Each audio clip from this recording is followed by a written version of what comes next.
Falar sobre violência requer iniciar de algumas reflexões de grandes teóricos, e com isso eu inicio essa fala trazendo o Zygmunt Bauman, um filósofo e sociólogo polonês, que escreveu que não são as crises que mudam o mundo, e sim a nossa reação a elas.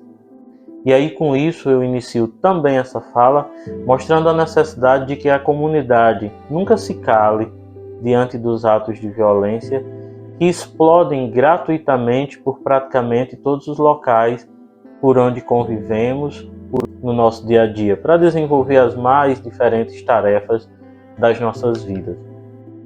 Vamos entender por violência qualquer uso intencional de força ou do poder que ameace alguém ou um determinado grupo, provocando alguma lesão, morte, algum dano psicológico, uma deficiência de desenvolvimento ou algum tipo de privação.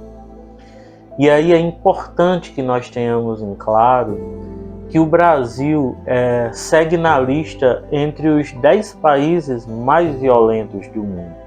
É estarrecedor para todos nós, quando a gente pensa que, diante de tantos países, o Brasil desponta nessa posição, e isso significa exatamente dizer que nós temos um problema que se estende de muito tempo.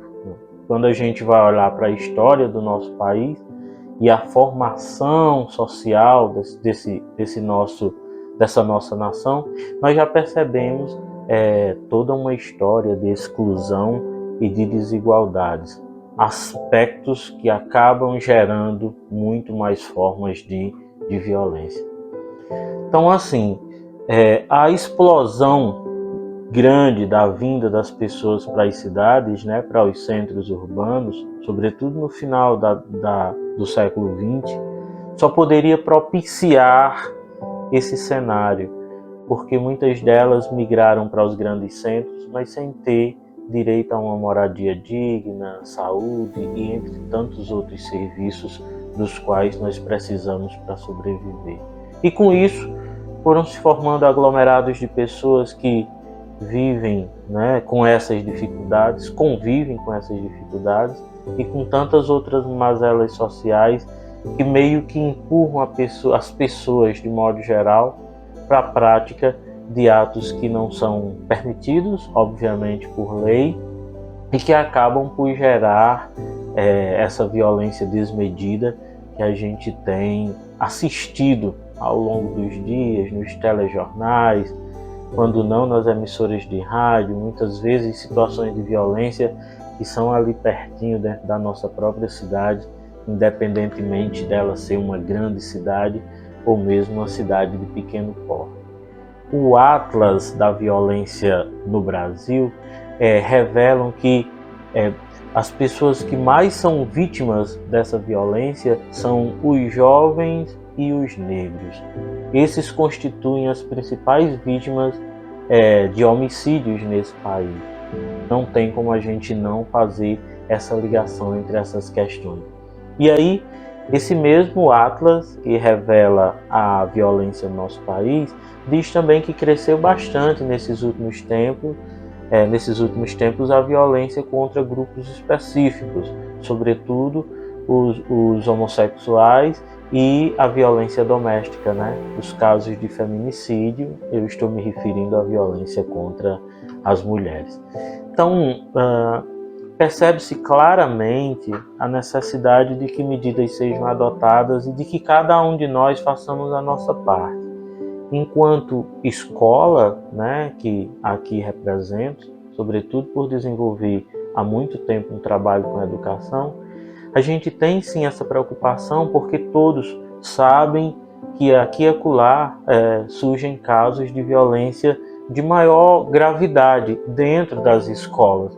E esse tema tem sido um tema de discussão, principalmente depois daqueles casos, né, de homicídios, de tentativas de chacinas dentro da própria escola, provocado em sua grande maioria pelos próprios alunos que por N motivos acabam entrando nas escolas, tirando a vida de professores, de colegas de sala, situações que todos já conhecem. Então, essa prevenção ela já inicia de uma forma mais enfática dentro das escolas. A outra situação de violência também é o bullying, que recentemente foi criminalizado, e aí agora a gente tenta cada vez mais coibir essa prática dentro do universo estudantil. Mas de modo geral, eu vejo que para se prevenir a violência é preciso que o Estado comece a chegar de forma mais efetiva a essas comunidades mais carentes. Em se tratando de grandes cidades, chegando a esses bairros onde existem pessoas que se encontram em situações de vulnerabilidade. Elas é quem acabam, na maior parte das vezes, enquanto vítimas de todo esse sistema, envolvidas também em situações de violência de grande porte, né? Como a gente tem visto aí, sobretudo em regiões em que a ordem, a lei, a polícia, a justiça têm dificuldades de entrar, exatamente em razão de organizações criminosas e que promovem, espalham por todo o Brasil a violência nas mais diversas formas que nós já conhecemos. Então, a gente crê que desenvolver, por exemplo, relações seguras e saudáveis entre crianças, pais, possíveis cuidadores ou responsáveis já é uma forma de prevenção. Desenvolver também habilidades de vida em crianças e adolescentes. Na escola a gente tem programas que visam mostrar para essas crianças a necessidade da integração social de modo a garantir um futuro melhor. Então, as crianças e os adolescentes precisam pensar no que está por vir e para isso se preparar para garantir para si mesmo condições de viver e viver de uma forma mais digna. Esse processo também é um processo de prevenção contra a violência. Outra questão também seria reduzir a disponibilidade do uso do álcool, né? A pessoa alcoolizada, ela perde o sentido, ela acaba se envolvendo em situações inesperadas, desagradáveis, que acabam culminando também em mais violência. Outra coisa seria reduzir o acesso a armas, né? O Brasil já teve, inclusive no passado, campanhas de desarmamento, onde as pessoas eram levadas a devolver as armas que tinham em casa. Eu acredito que vocês que me ouvem nesse momento sabem que as chances de uma pessoa ser morta durante um assalto, caso a vítima esteja armada, acaba sendo maior do que aquela que não tem nenhuma arma ali no momento da abordagem.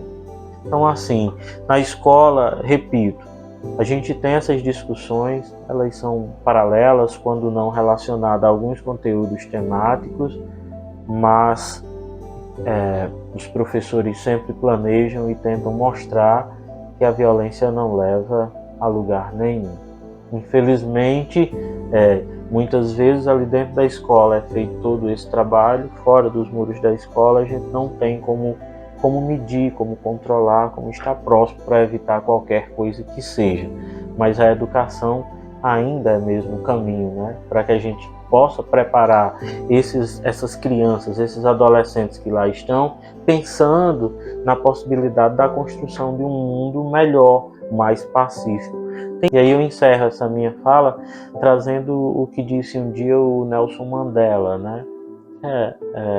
O Nelson é o pai da moderna nação sul-africana, líder, né, do regime de luta contra o apartheid. É uma história que se pode ver porque é muito bonita.